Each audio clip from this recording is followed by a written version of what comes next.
much for joining us for this interview this afternoon. My name is Melina Mehr. I'm a curator, researcher, and community programmer based in Toronto. And it's my absolute delight to be interviewing Kendra Yee on her digital exhibition, A Glittering Gem is Not Enough. Her show is up on Mehr Gallery, which is an online visual gallery and editorial platform which aims to develop dialogue around art, design, and culture as a response to the COVID-19 pandemic. Mehr is the brainchild of Banded Purple, which is run by Dwayne, so shout out to Dwayne, and Studio Brutus.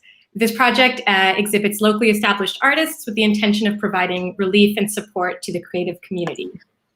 So just a little bit about Kendra. She's an arts practitioner based out of Toronto. She pulls tales from her personal history, lived experiences, and collective narratives to develop site-specific installations that carve new archives, seeking ways to materialize the truths and fictions of memory. By exploring multimedia paintings, ceramic sculptures, and found objects, Yee develops alternative societies to document these conversations. So I'm going to hand it over to Kendra to kind of give us a general overview of her practice and some details she wants to delve into. Yeah, so just as kind of like a background for how I got started in the arts, I originally studied illustration at school, so working with more of a design background instead of like fine art.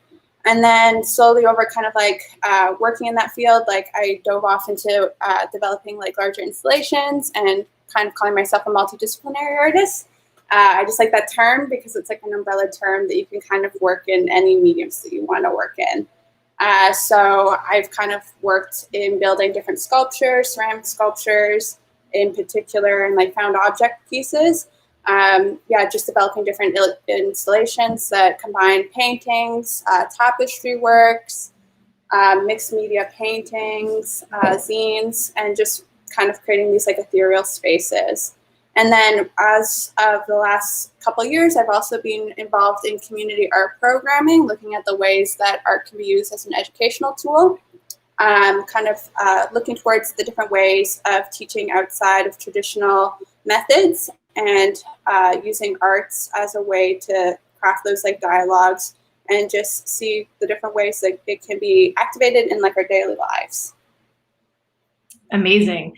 I love that you're drawing from so many different kind of backgrounds and experiences, but it's all within this kind of singular narrative that's shaping your practice.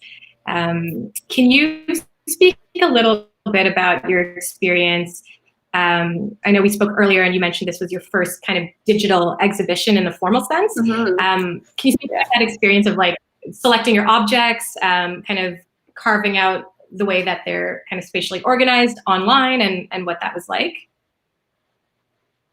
Yeah, so this was like the first time that I've ever worked primarily in the digital space. Like I've always used like online social media platforms for like an archive, I guess, to collect like different projects, but I've never used it specifically as like an online viewing exhibition. And I guess a big part of obviously developing like installation is really having to be in those places and experience them like physically. So what are the ways that you can kind of create like an online installation and still have that kind of engagement and almost like developing kind of like a physical space within like a digital world. When I was like, especially when I was like exporting like all the files, like we call it like the spinning noise of death with like the fan going. So that was definitely like a bit of a challenge to like get used to at first. But I've always wanted to explore like making GIFs and videos. So this was kind of like a great like opportunity just to see what would happen. Taking like the physical process of building up ceramics and then also presenting them with like the digital elements that I kind of work on behind the scenes, but it's not necessarily as presented within like my day-to-day like art practice.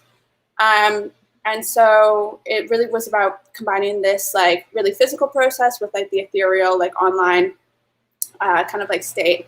And so the name actually comes from an online generator, like a sentence generator, because I was having a lot of difficulties coming up with a name. And usually when naming like different like pieces in artworks, it's usually like a fast process, but this one was very slow.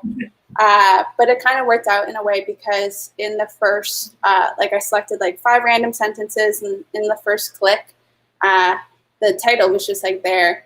And the idea kind of comes from it. It's like the idea of like you putting a sense of preciousness or meaning upon an object. So even though a glittering gem can appear as something of value, it really doesn't extend its value until you actually create a narrative for it, actually create kind of like some sort of engagement towards the object. And so with this series, Ceramic BB, I've always had like an interest in building with like clay. And ever since I was like a child, I would attend, they have like the drop-in sessions at the Gardner Museum. And that was kind of like a fun place for me to like explore like art building.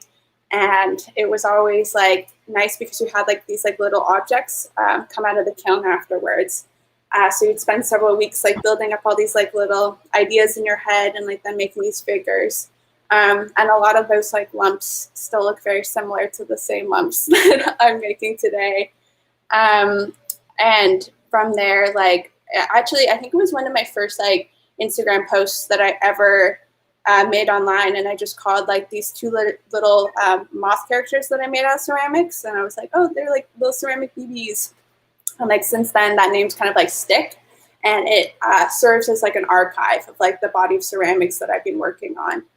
And so it's kind of nice just to have like one singular like space for these like characters to develop and grow, and these like forms to really come alive and like see their process of like development over time. And just understanding that kind of like relationship between like illustration and like ceramic building, and seeing like how I always thought that illustration would inform a lot of my ceramic process, in the sense that I would always be like illustrating on top of the vases. But in fact, I feel that it's been more influential onto my ceramic building, has been more influential onto my illustration practice, in the sense that I'm able to kind of understand form in like a different way once you kind of like manipulate like 3-dimensional objects, and then just taking that experience and trying to recreate it in like the 2-dimensional. And then from there, Smart Object was really kind of focusing on like the process to like developing like the ceramics, and kind of like that hidden side to my work that people don't often get to see. Actually like physically like molding the clay, glazing them in like different colors, and just building up the actual material into these forms. And clay as like a medium is like a very like living, even though they appear static once they've gone through the whole like firing process. So it really reacts to the environment, whether it be like heat, water, the oils in people's hands, and the way that they like manipulate them. It actually like strengthens the form over time. So really kind of like creating that alive quality for the process of building them. And then also in the ways that you kind of like stretch out clay, like it'll hold on to that memories that you're actually physically like working into the clay body itself. So really kind of capturing that moment. And then the title Smart Object also comes from a way that you, when you're working in Photoshop, to place like a file within a file, it's called a Smart Object. So kind of like a play on both the digital process and the physical process. That's so interesting. There's a lot that I'm just kind of trying to hear from what you said, because there's so many great details and kind of like attention to form and story that you've presented. And I do love that story with the generator that you used for the title of your exhibition, because it just makes me think of how kind of symbolism is formed and how everything is about ascribing meaning. So you can have kind of any object that, you know, kind of carries with it these narratives that are different based on the person who's viewing it. And over time, that story also changes as a result of the condition that that person is in. And so kind of in the way that like memories change over time, and like stories change over time, it's all very fluid and porous, which is exactly. Yeah, and it's like you even mentioned how working with clay, it's like reacting to your skin, the oils, the environment. And then there's this kind of final product when it's out of the kiln, for instance, at the Gardner Museum, which is an experience I've also had and is so exciting. But then even at that point, it's like, that's a stage within the process, but when does the process end? If kind of your practice is archiving these stages of the process, but then the meaning making is yet to be ascribed by viewers. So it's like you know, let's say you have a figure that comes out of the kiln and you've painted it and glazed it and it's finished. But it's finished maybe in the physical form, but not in the meaning making form, if that makes sense. Totally. And it's like, again, like the ways that even like kind of like entering into spaces, like you obviously have like kind of like, even with considering like your home space, like you've curated like so many different like elements of it to be like, this is meaningful to me for like these reasons. But then when you invite people into these like really personal like areas, they also kind of like discover something new. So it's almost like you're building up this world that surrounds you, like both together, and just kind of like seeing how that develops. And so often when people take my ceramics into like new homes, like I ask them to name them too as well, because once it's kind of like in a new environment, it takes on like a new life. So I like to see where that ends up going. And like I'll have people like years later like contact me and like be like, oh, this is like an update on like how the ceramic is, and like these are the places that I put it. And especially I make like a series of like smaller ceramics that I didn't include in the exhibition, but they're a lot more like portable, and they're based off of when like I was like a little kid. I would always get really like nervous at school, so I'd always want to take like a memento from home, just to kind of like calm me and like find a sense of ease and familiarity. And so these are kind of like my adult version of them, in the sense that people are supposed to place them in areas of their home where they might be working and they feel like a little bit of anxiousness, or if they're going about their day to day, they can even keep them in their wallets. They're that small. And so they're just kind of like good reminders or like good luck charms for the day to day. And then they're also supposed to be put in like secret places of the house that not everybody can like notice unless they're actually like concentrating on these like areas. So it's kind of like a friendly like reminder to like oneself. And it is funny because even this idea of a reminder or putting an object in a space to kind of provide a visual cue to ease some anxiety kind of goes back to what you were saying with the way symbolism is formed and how these figurines can carry, again, I guess these like emotive or like emotion creating reactions to them based on how we're feeling or what our experiences are in that period. And so that makes me wonder a little bit about your own history and whether that's like generational within your family lineage or personal, because you kind of explained how with ceramics, there's this like full circle almost. It's like you were a kid and you were going to the Gardner drop-ins, but then at the same time, you had these little charms that you were carrying with you to kind of relieve some anxiety. And that is kind of like, it's like your practice is almost a continuation of who you've been your entire life and then who you're becoming. And it's just archiving all of these different stages. So like how have kind of like family themes or themes of memory affected the way that you're approaching your work? Yeah, I always say I have an awful memory. Like I'm just like so bad with like remembering. Yeah, or it's just like the weirdest, like you don't really know where to like situate the memory. Like you don't know what was kind of like the starting or ending of it. You just remember like snippets towards these like memories. And then even those lines, it becomes really blurred as if they actually existed or if they didn't exist, or perhaps they were even like stories your friends told you. And then it kind of like combines with like your own memories. Or it's like family, like oral like histories that people have like told you within your own family. And then again, you're not really sure whether to like trust these memories as to if they were like fact or fiction. But I've always been obsessed with like the in-between zones where it's like you're not really able to be like, this is precisely the experience. Rather, it's like a multitude of experiences all in one. And so it's like the ways that multiple histories can be represented into like a single form, and they can capture like all these different like times and places. but still exist as like a single figure to speak to those backgrounds. And like I can't speak like any of my family like language. Lots of documents were like lost with like traveling to and immigration. And then, but you're still aware that there's like certain family traumas that exist, but you're not really sure where to like place these experiences. And again, they're not your experiences, rather it's more of like a historical like feeling within you. So just the ways that even though these come and go and like fade and appear, what are the ways that you can associate some of that history with objects? And with the objects themselves too as well, I try to work on creating like really fluid like shapes and forms.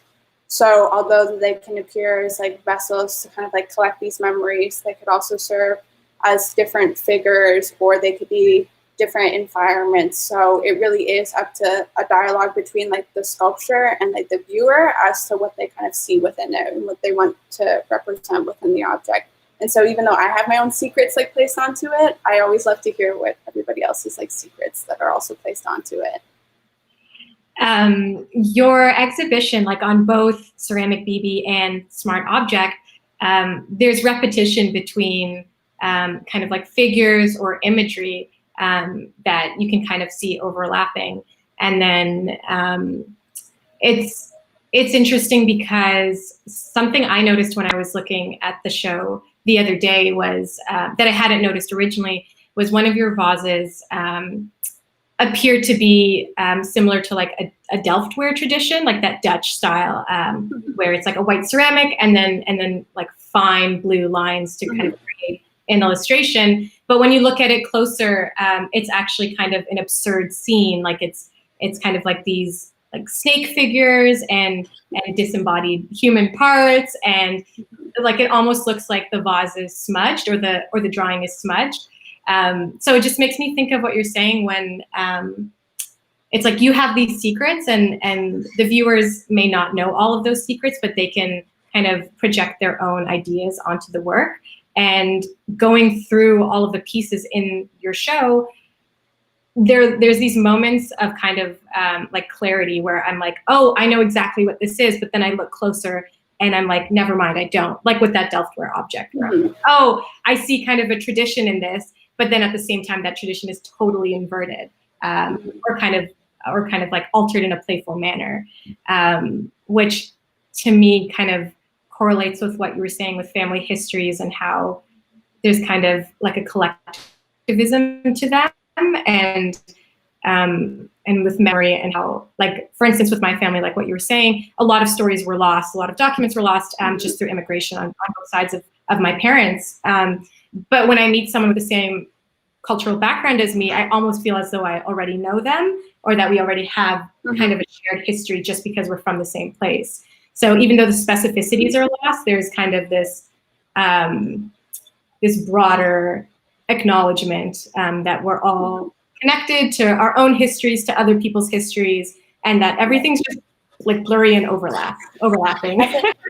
Yeah, and like going off of that, I think also, yeah, it's just like transcending these like need for like facts and kind of like moving beyond that into, again, like just kind of like accepting like the ethereal like experiences of it all. And just even when you think of like ceramics as like as a medium, they're so precious as like objects, and like they're so fragile in the sense that they can be like shattered at like any moment.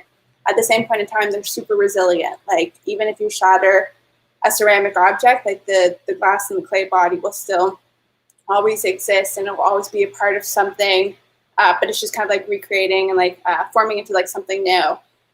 So what are the ways that these precious experience can be, again, lost to like time and like history, but then also they have the ability to like transform and like shapeshift like over time. Yeah, shapeshift is a word or term that I love that you've used before in our conversations. Because the show just kind of, to me, is this entire shape-shifting through time and what that means, what that looks like. So with that, something else I wanted to discuss, I know it's a little saturated because like the pandemic is just discussed constantly, but just kind of the effects of working from home or not being able to have physical exhibitions or shows, and how that's affecting you, and kind of the substitute of like the digital white space for the gallery space.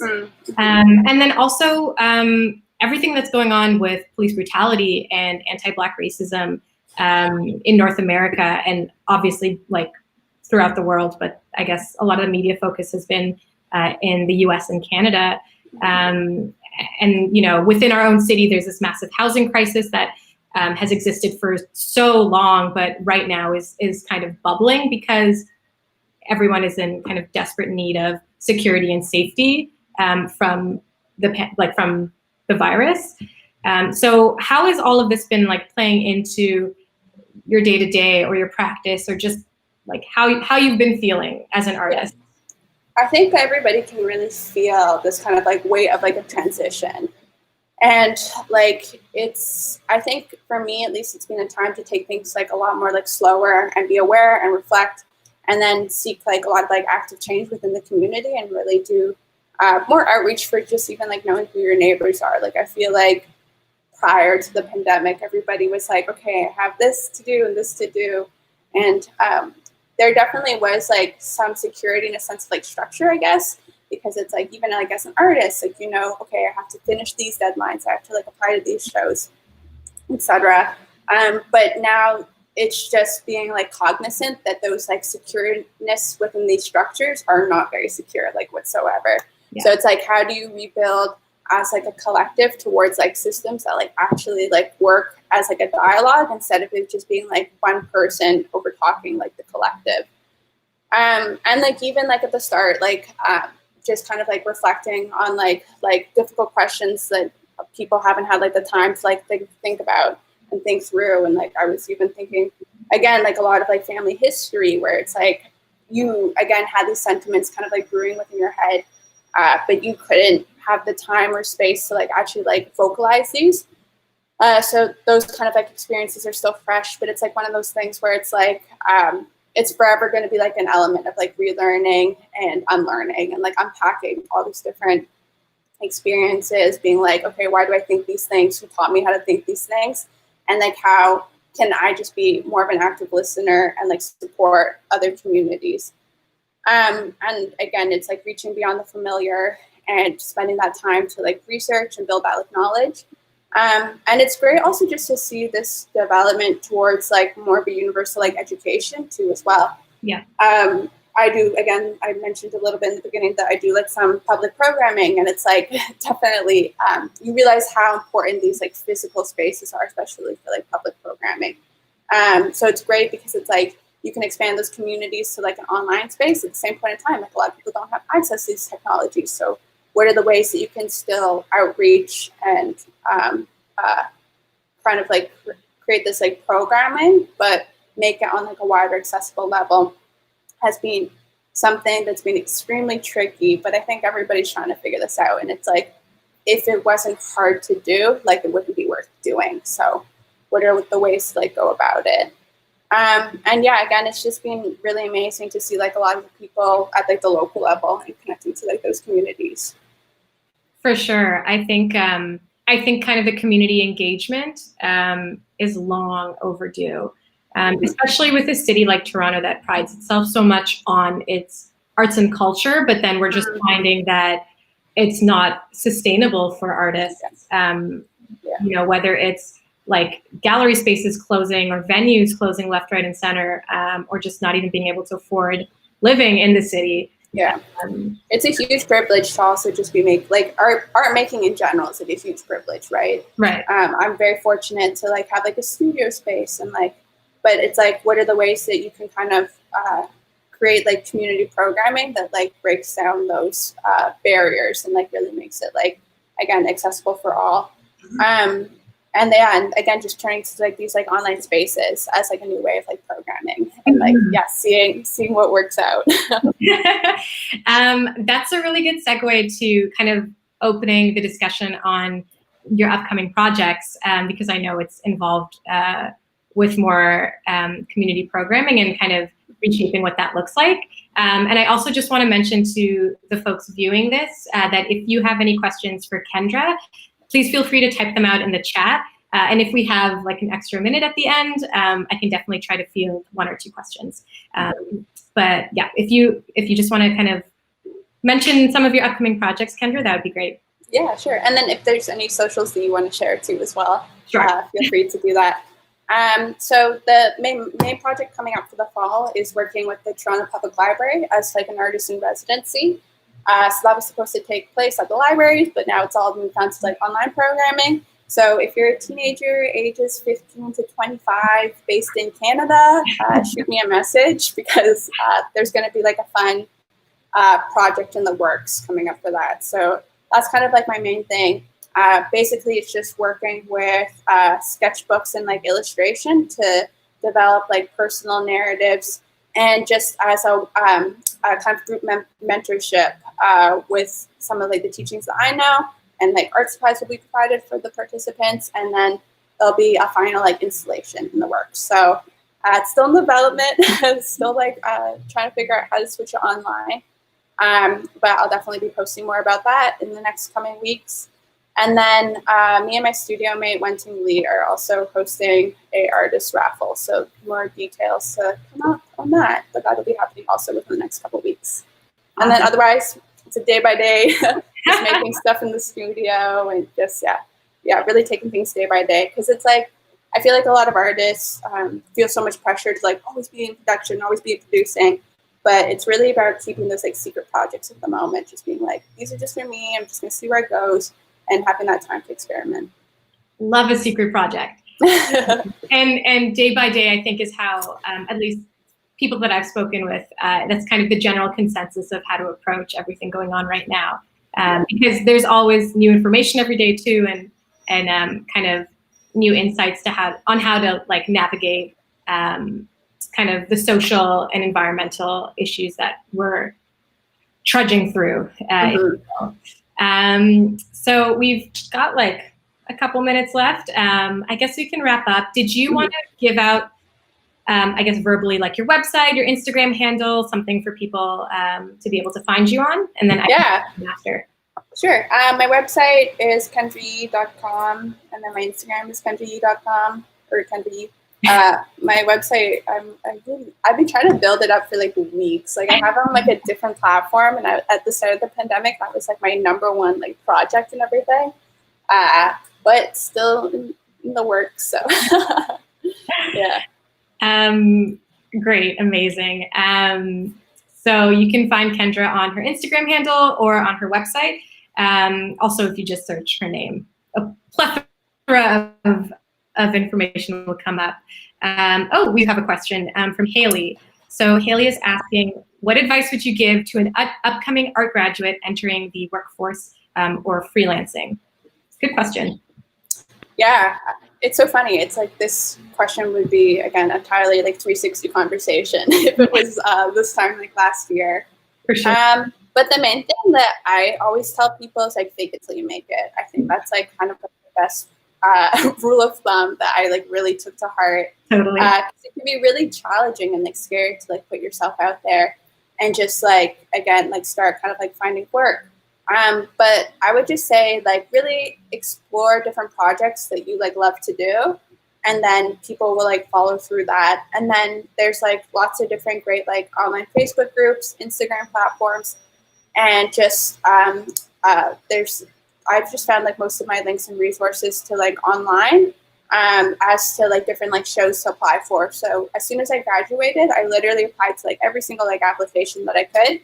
And most of them said no. And then I was like, great, I have a million templates that I could like work from. And so I just kept on reusing those templates for those opportunities. And then slowly things start to fill together. So just don't be afraid to just put yourself out there. It's the easiest. We have one more question.